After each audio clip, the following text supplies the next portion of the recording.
El domingo pasado veíamos Isaías capítulo 6. ¿Cuántos escucharon esa palabra, Isaías 6? ¿Y cuántos pusieron por obra esa palabra esta semana? Y ahí disminuyen los amenes, ¿cierto?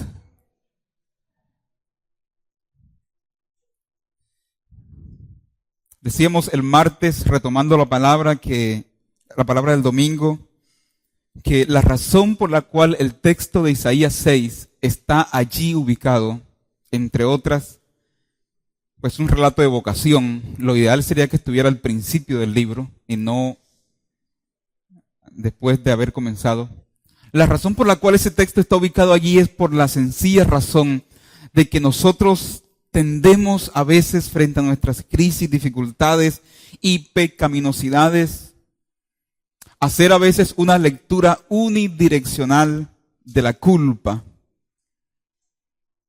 Generalmente la culpa siempre la proyectamos en el otro. Siempre la culpa es proyectada en el otro. No, es que mi papá, es que esta sociedad, es que el presidente, es la ministra de Desarrollo, es que el pastor, el líder de alabanza,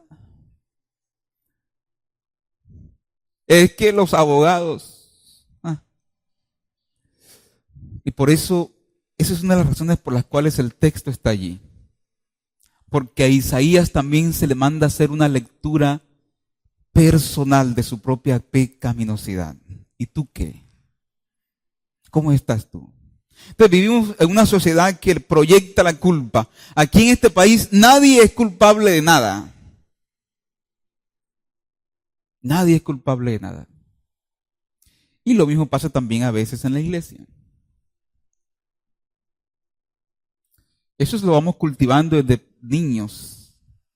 Ya les he puesto el ejemplo del niño que va corriendo en la sala de su casa, 2, 3 añitos, se golpea con la mesa, se cae, la mamá lo levanta y le dice, mesa mala, mesa mala. ¿De quién es la culpa? La mesa ha estado generalmente siempre allí. Pero vamos cultivando desde pequeño eso, ¿no? El malo es el otro.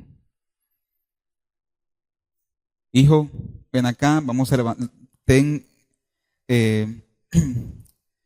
Guárdate la próxima ocasión. Ten paciencia, sé cuidadoso. Entonces, cuando preguntaba, ¿quiénes han puesto la palabra en práctica? ¿Quiénes de ustedes han hecho una lectura así interna de ustedes mismos? Y han dicho esta semana, ¡ay de mí! Ahora que pasó lo de Nepal, más de 10,000 muertos. La tendencia evangélica, ¿cuál es? Son pecadores. Son idólatras. Mire el hinduismo.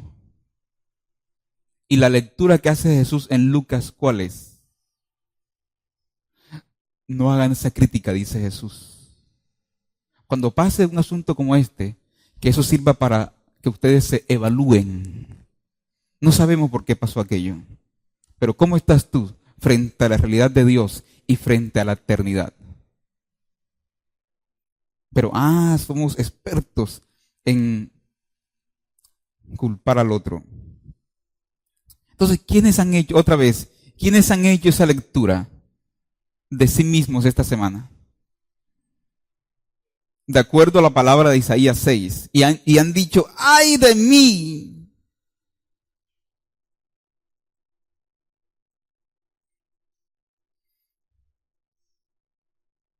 Ahí sí cambia la situación, ¿cierto? Salmo 32.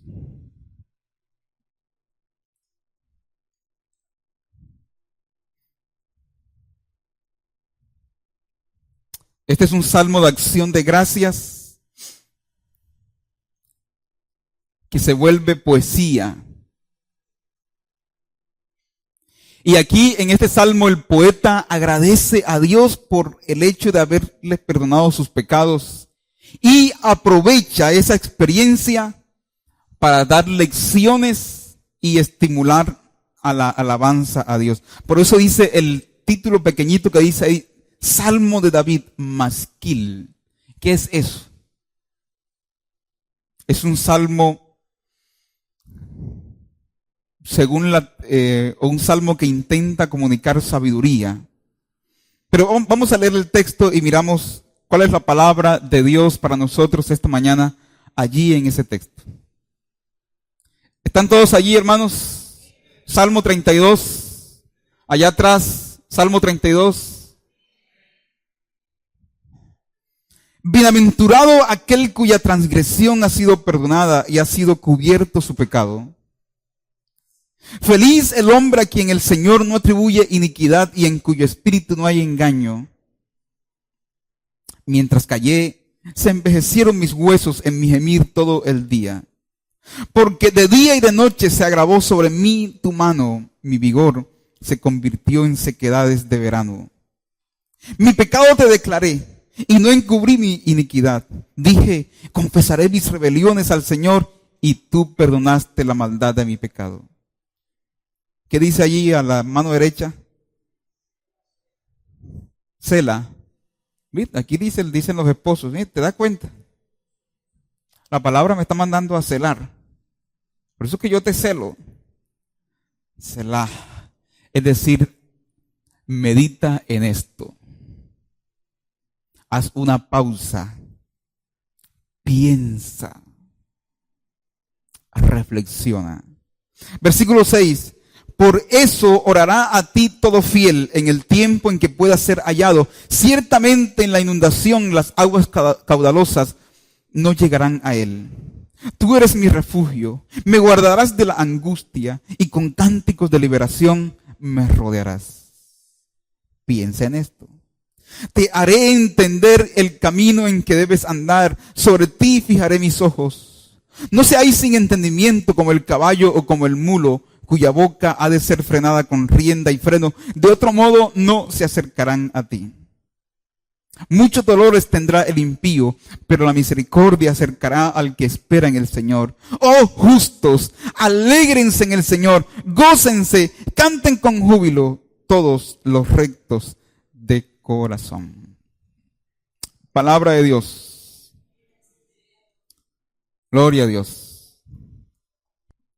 ¿Alguna vez habían leído Salmo 32? ¿Alguna vez han practicado el Salmo 32? El Salmo 32 hace una dupla, hace un binomio con el Salmo 51, que vamos a traer también estos días aquí. Y el telón de fondo es, el escenario de fondo es el pecado de David con Betsabé. ¿Se acuerdan de esas escenas, esa historia? Y donde Dios envía, eso está en 2 de Samuel, capítulo 11, capítulo 12. Cuando Dios envía al profeta Natán y le dice a David, hermano, tengo un mensaje de parte de Dios. Tú vas a ser prosperado, bendecido y en victoria. ¿Eso le dice? ¿Cómo le dice? Tú eres varón valiente. Vas a conquistar esta ciudad. ¿Qué le dice? Has pecado. Muy parecido a los profetas contemporáneos, ¿cierto? Muy parecido a los profetas de hoy, que profetizan éxitos, profetizan viajes, profetizan comodidad, confort, por unos cuantos pesitos. Lo primero que el poeta hace, aquí el salmista David, es expresar su estado emocional, la felicidad que embarga, la felicidad que tiene, la felicidad que posee aquel a quien Dios ha perdonado sus pecados. Eso es lo primero que él hace. Bienaventurado, dichoso, feliz, aquel cuya transgresión ha sido perdonada y ha sido cubierto su pecado. ¿Qué es pecado? Esa palabra que si quiere vaya conmigo por favor a Jueces. Jueces es un libro de la Biblia, hermanos. Después de Josué. Jueces 20:16. Entre toda aquella gente había 700 hombres escogidos que eran de la izquierda. Todos los cuales tiraban una piedra con la honda a un cabello.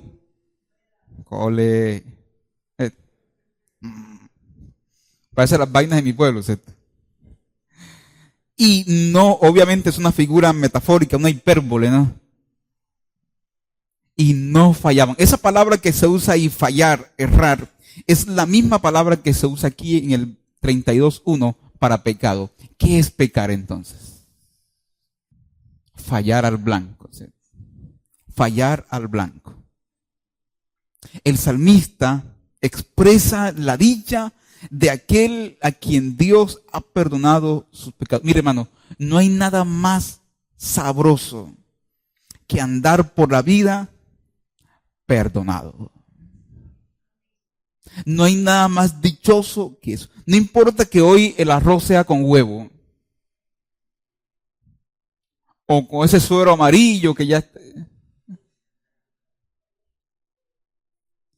Pero que uno se sepa perdonado, eso no lo compra nada. Para todo lo demás, y Google. Pero para el perdón, Dios. ¿Usted se siente libre hoy?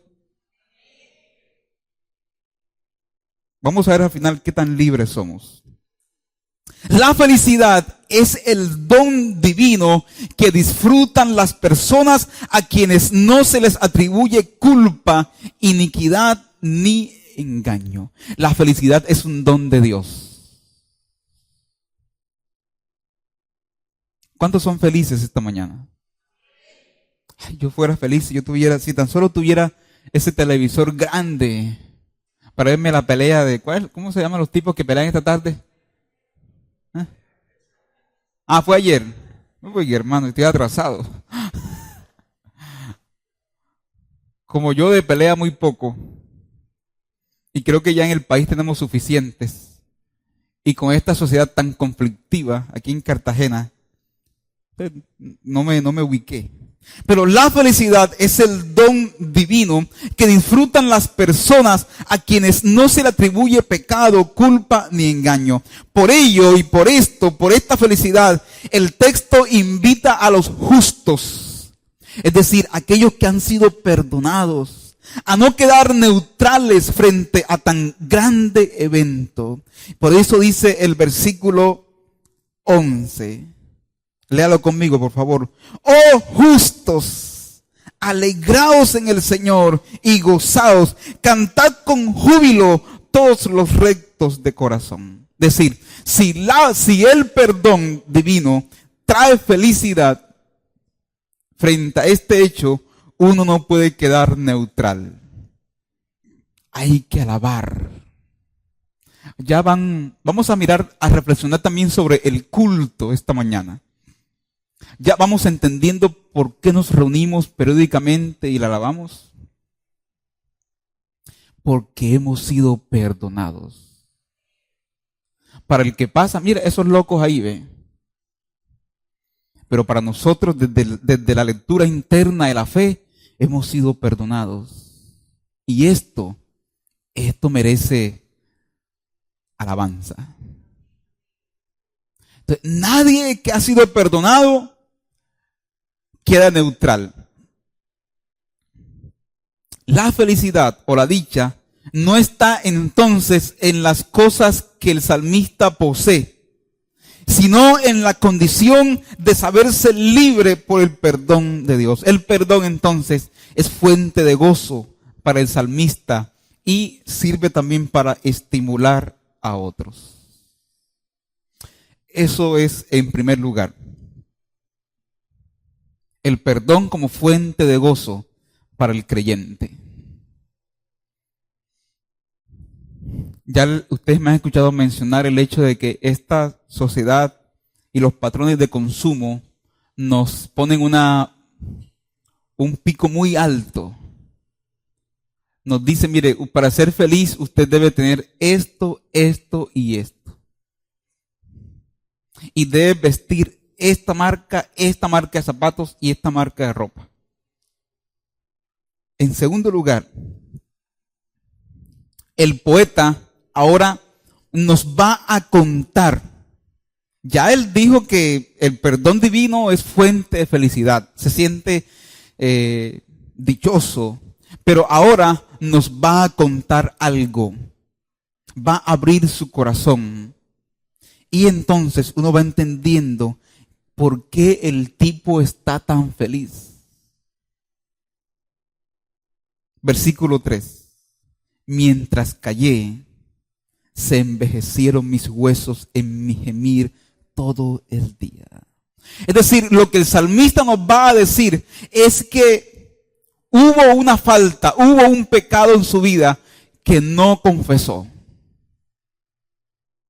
Ya él ha confesado, ha encontrado en el perdón fuente de felicidad, pero hubo un momento en que él cayó.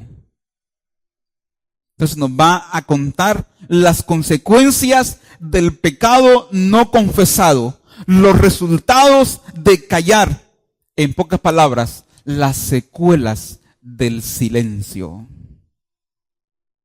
Como me decía alguien estos días, yo pensé que podía manejarlo.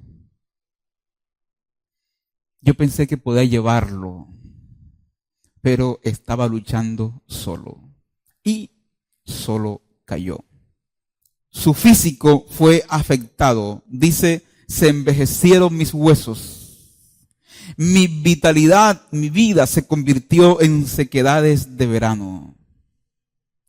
Los psicólogos llaman a esto somatización, que es cuando los problemas del alma toman cuerpo. Entonces tú vas al médico, no tienes nada.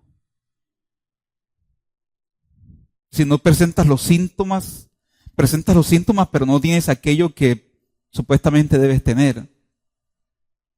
Y el médico, un médico general, tal vez te dice, hermano, como me pasó a mí en Medellín, con una crisis de asma, y fui al médico, salbutamol, estás bien, Monteluca bien, las pastillas bien, por aquí, por acá, y me sentó y me dijo, ¿qué problemas tienes en casa?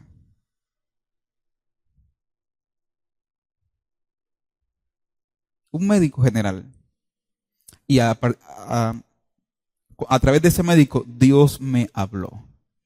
Y me dijo, cálmate. Cálmate.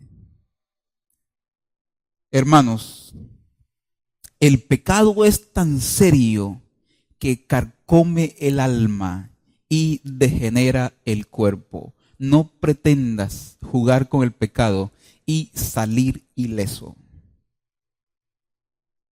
El pecado es tan serio que carcome el alma y degenera el cuerpo. Todo el ser humano es afectado. Todo el ser humano es afectado. Se dice que en una ocasión, me han escuchado esto ya, Da Vinci estaba pintando su cuadro de La Última Cena. Salió a la calle y buscó un modelo tipo bien parecido, más o menos como yo, para Jesús. Un modelo pintó a Jesús. Meses después que estaba buscando un modelo para Judas, salió a la calle y fue a una calle donde había gente en estado muy deprimente y encontró a un joven y este me sirve de modelo de Judas. Y mientras estaba pintando el modelo de Judas, el joven empieza a llorar. Y Da Vinci le preguntó, ¿por qué lloras? Y él dijo, porque hace unos meses yo te serví de modelo de Jesús. Y ahora te sirvo de modelo de Judas. El pecado degenera, nos cambia el rostro de Jesús y nos pone el de alguien que no es Jesús. Hermano, frente a la realidad del pecado, el silencio no ayuda, sino que refuerza más bien la situación de mal. Por eso dice el versículo 10, la parte A, muchos son los dolores del pecador. ¿Por qué? Porque el silencio no ayuda. Tienes que verbalizar la culpa. Tienes que exponerte. ¿Cuántos de ustedes esta mañana aquí, esposos, tienen que contarle algo a sus esposas? ¿Cuántos de ustedes esta mañana aquí tienen que reunirse con familia y contar cosas? No, pero nosotros nos enseñaron que nosotros no confesamos pecados porque nosotros somos católicos. Eso que confiesan sus pecados al hombre, yo confieso mis pecados a Dios. Mentiras. Usted tiene que confesar su pecado porque necesita ser sanado. El pecado tiene consecuencias sociales, familiares. Usted tiene que ser sanado, tiene que ser orientado. Hermano, estoy haciendo esto, pastor, mire, aquí la embarré en esto, le fallé a Dios, a la iglesia. Vamos a levantarte, vamos a restaurarte. Pero si callas, mientras callas, tus huesos envejecen. Tu cuerpo es afectado. Tu familia es afectada. La iglesia es afectada. Por eso Santiago 5:16 va a decir, confiésense los pecados unos a los otros de manera que sean sanados.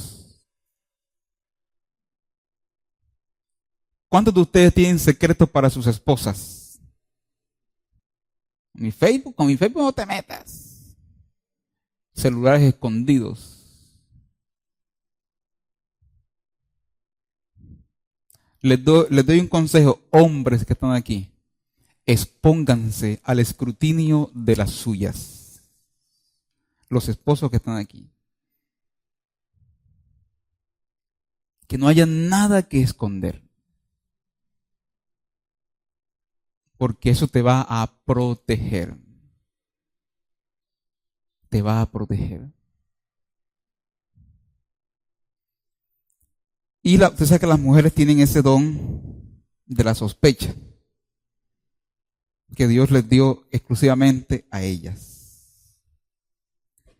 Mientras callé, envejecieron mis huesos. Hermanos, en este mover del Espíritu que estamos confesando, ustedes no saben las cosas que hemos descubierto, las historias que hemos escuchado, los procesos que estamos llevando. Porque creemos que este mover del Espíritu también implica en que mucha cosa que había oculta salga a la luz. Y a mí no me parece fatalista. Ay, ahora, no estamos confesando eso, pues. No estamos orando por eso. El mover del Espíritu trae estas situaciones.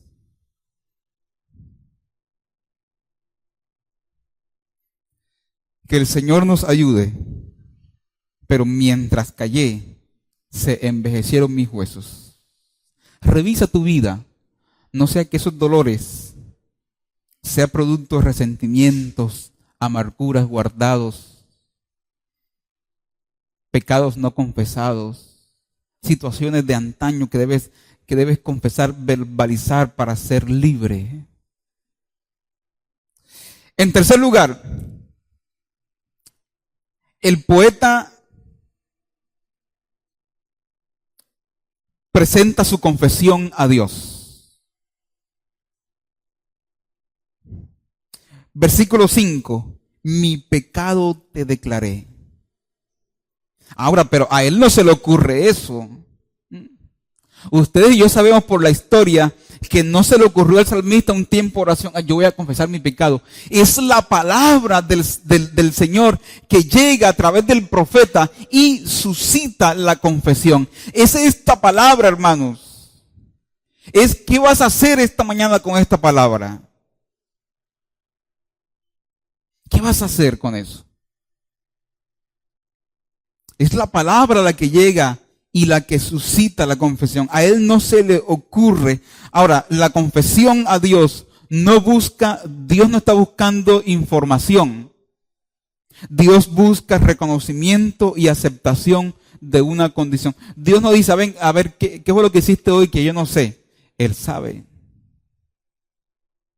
Pero busca que tú verbalices y que aceptes tu condición para que a partir de esa aceptación tú puedas ser sanado, puedas ser liberado.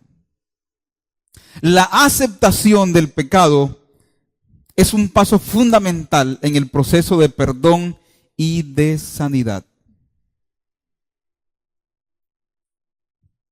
Y aquí el poeta nos cuenta un detalle.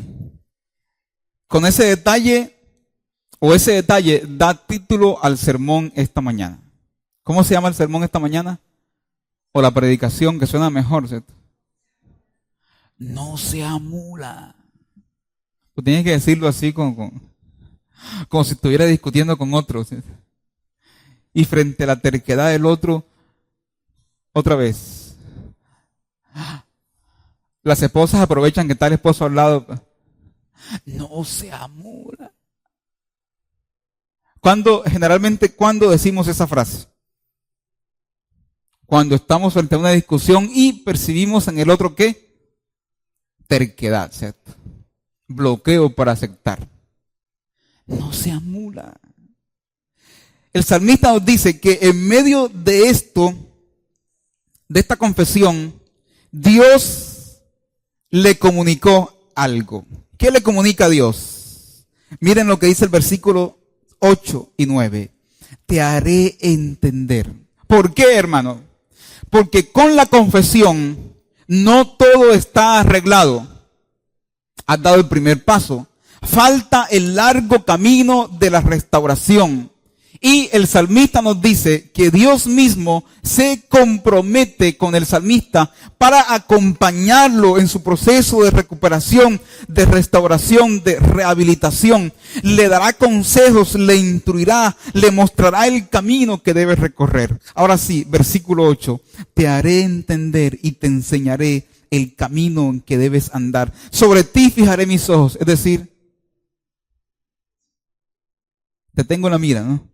No seáis sin entendimiento como el caballo o como el mulo, cuya boca ha de ser frenada con rienda y freno. De otro modo, no se acercan a ti. Es decir, Dios invita al salmista a hacer parte de un proceso de pedagógico, de enseñanza, de restauración, de rehabilitación. Y le dice que Él está empeñado en eso, pero que en ese proceso baje la guardia. Quítese los guantes. Evite ser terco.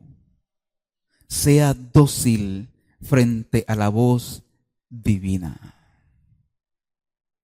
Te haré entender y te enseñaré. No sé cuántos de ustedes vivieron esa escena en donde, ya hoy no, porque hoy los hijos demandan a los papás si hacen eso, pero esa escena donde la mamá mandaba a uno a buscar algo y la mamá firmaba allí, uno, ¿dónde? Y la mamá cogía a uno por la oreja, ¿se acuerdan? ¿Sí? Por eso es que tengo las orejas así. Ahí. Ya la perdoné, ya hice mi catarsis, soy libre. Más o menos esa es la idea, ¿no? Mire, yo estoy empeñado contigo en esto. Pero yo te haré entender. Pero por favor, en este proceso, baja la guardia. Quítate los guantes. Evita la terquedad. Sé dócil a mi palabra, hermano.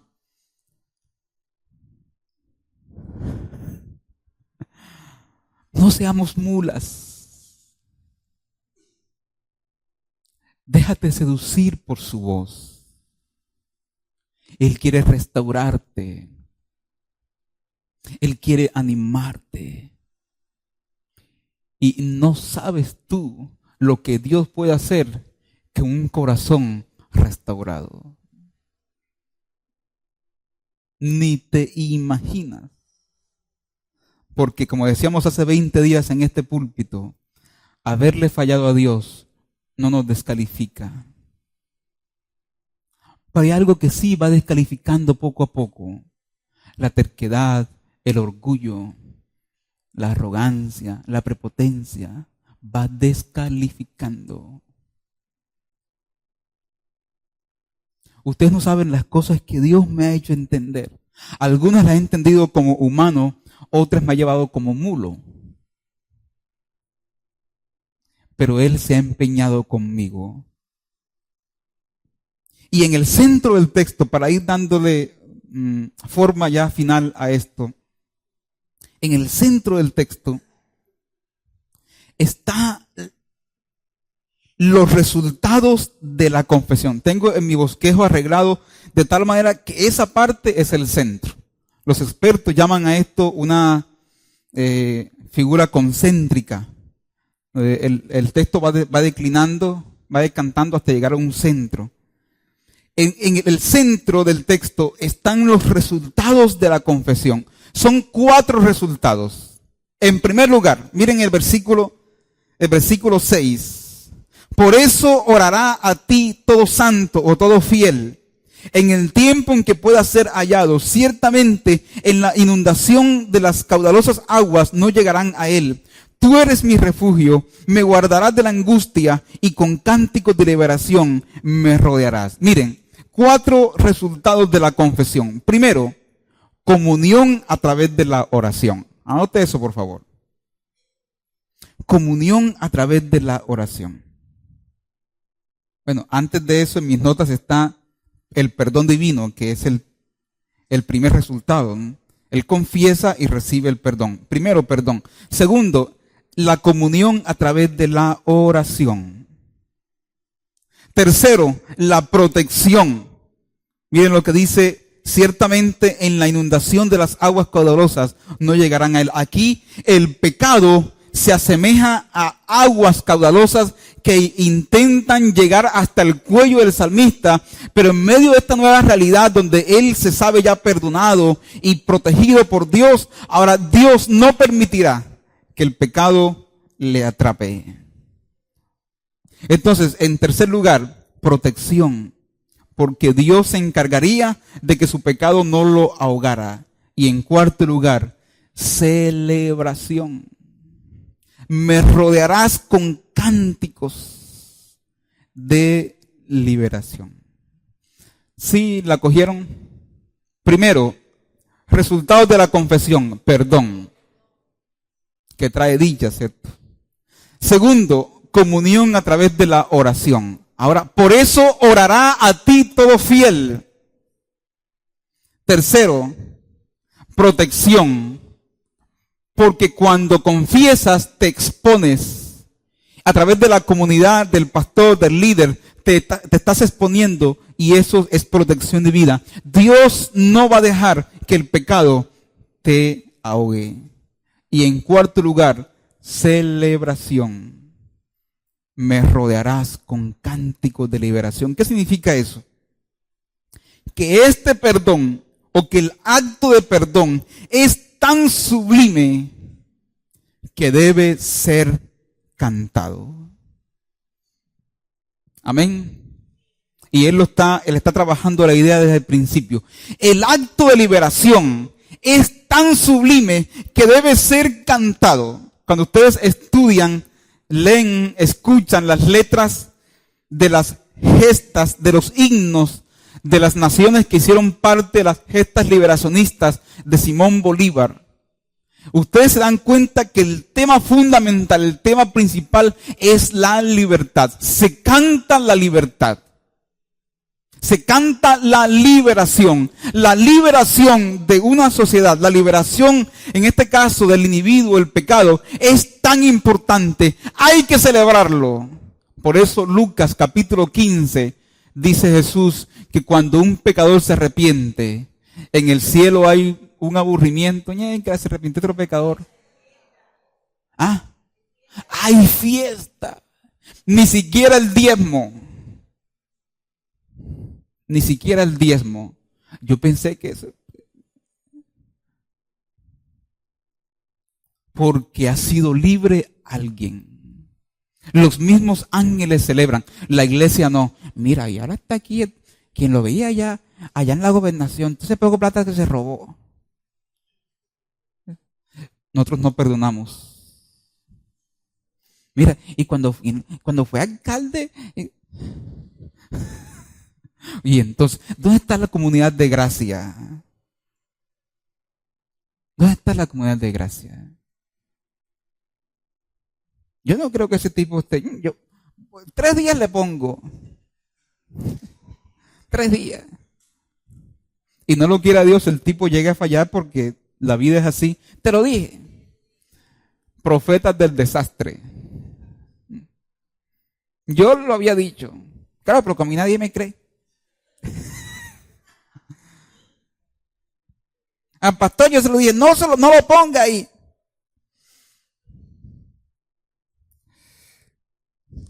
Esto hay que celebrarlo. Hay que hacer un festival aquí. Dios nos perdona, pero nosotros no.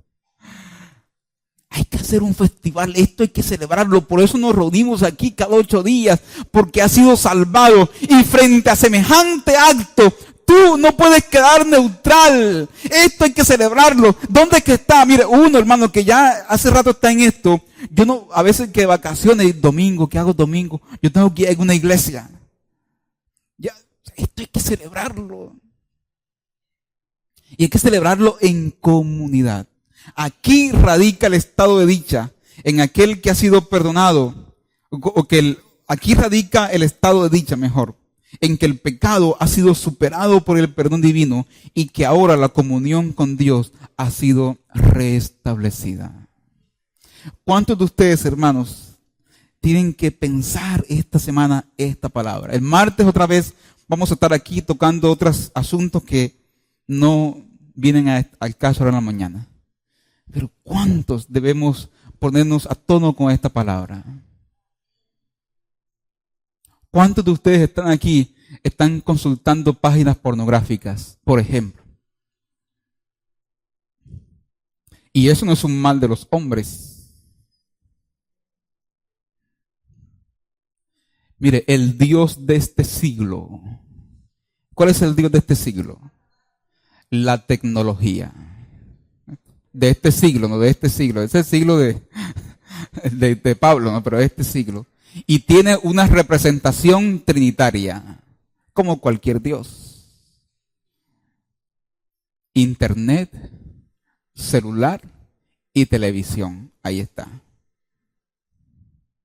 No creo que la tecnología sea mala en sí misma, sino por el uso y el manejo que le damos a ella. No pretendas estar allí y salir ileso.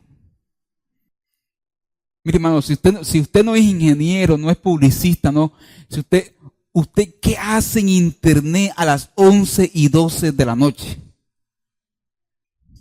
A las 3 de la madrugada, a las 2 de la madrugada. ¿Qué haces allí? Ve a dormir. Mire, si usted no puede tener computador en la casa, no tenga. Mejor. Hermanos, habrá tiempo para hablar de redes sociales, familia, Biblia, pero ahora concluyamos.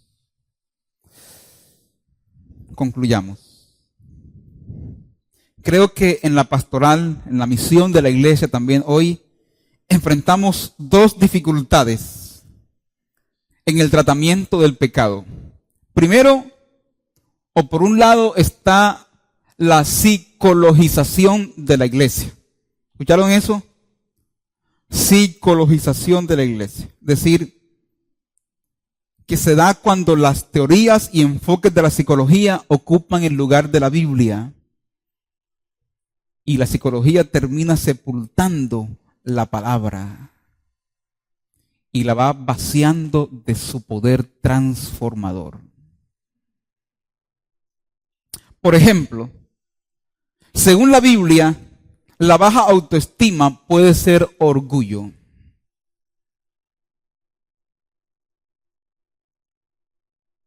hay gente muy orgullosa de su baja autoestima. La hiperactividad puede ser necedad. La adicción al sexo, como ¿se acuerdan el caso del golfista Tiger Woods? No, él es adicto al sexo. Según la Biblia, eso es perversión sexual, hermano. O sea, el tipo es un pervertido. Entonces hemos llenado esto de eufemismos para quitar la fuerza moral. Ustedes saben que hoy ya no. Shakira vino con su novio a Cartagena. Oye, ¿cuál novio? Tiene 2 pelados. Novio significa precisamente eso, que uno no ha visto nada. Cuando uno ya ve, ya no es novio.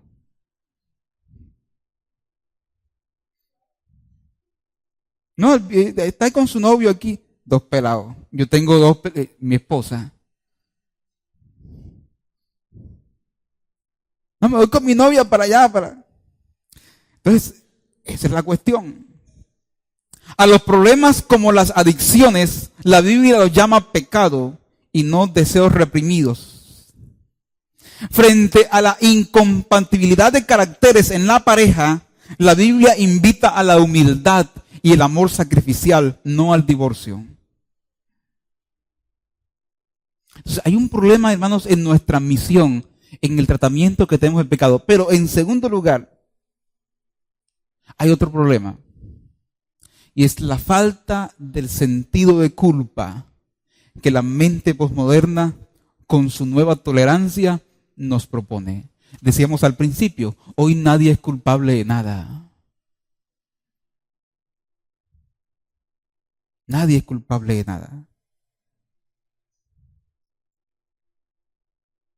Pero el texto sigue allí, hermanos, diciéndonos que no seamos mulas, que seamos dóciles frente al llamado de Dios. Evitaremos así el mayor autoengaño, según 1 Juan 8 y 9. Si alguno dice que no ha cometido pecado, pone a Dios como mentiroso. Si alguno ha pecado,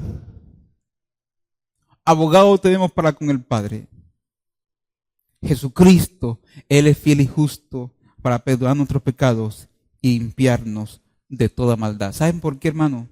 Porque ningún pecado nuestro es más grande que su gracia.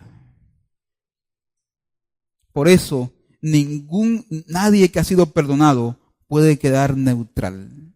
Tienes 2 opciones: o el silencio enfermizo o la confesión liberadora. Lo que cambia la dinámica, es decir, lo que hace que uno cambie de uno a la otro, es la palabra asumida. Esta palabra me dijo esto. Y a partir de ahí, Dios sigue iluminándome y acompañándome en el proceso con la presencia de su Espíritu Santo. Amén, hermanos. Vamos a estar de pie, por favor. Esta mañana, hermanos, hay que arreglar cuentas. Hay que arreglar cuentas. Esta semana usted viva a la luz de esta palabra. Arregle sus cuentas con Dios, arregle su cuenta con los suyos. Usted no es Superman, confiese. El pecado tú crees que puedes manejarlo, y sí, hasta aquí, pero te vas dando cuenta que no puedes. Necesitas confesar, necesitas verbalizarlo, asumir tu culpa, superarla. El Señor te dice, te haré entender, te enseñaré el camino en el que debes andar. No seas como el caballo, como el mulo. Déjate llevar, sé dócil a la palabra del Señor. Sé dócil a la palabra del Señor. ¿Por qué no cantamos otra vez, ahora con esta nueva percepción de la palabra? Ven, Espíritu, ven. Mientras cantamos, vaya ahí en su corazón reflexionando sobre los cambios a los que esta palabra le llama. Que el Espíritu de Dios esta mañana le ministre, le toque. Ven, Espíritu, ven. Ven, Espíritu. Purifícame, Señor. Lávame, renuévame, restáurame. Ven, Señor. Purifícame y lávame, renuévame, restáurame con tu poder, con tu poder. Una vez más. Purifícame.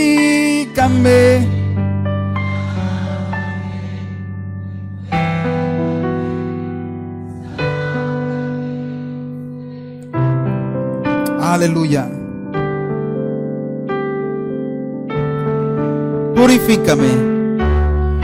Purifícame y lávame, renuévame, restáurame, Señor, con tu poder, con tu poder. Purifícame y lávame. Aleluya. Trae restauración, Señor. Te quiero conocer. Ahora, mire para acá, por favor. Mire para acá lo siguiente. Hemos estado confesando que no habrá avivamiento sin quebrantamiento. ¿Sabe cuándo viene el quebrantamiento?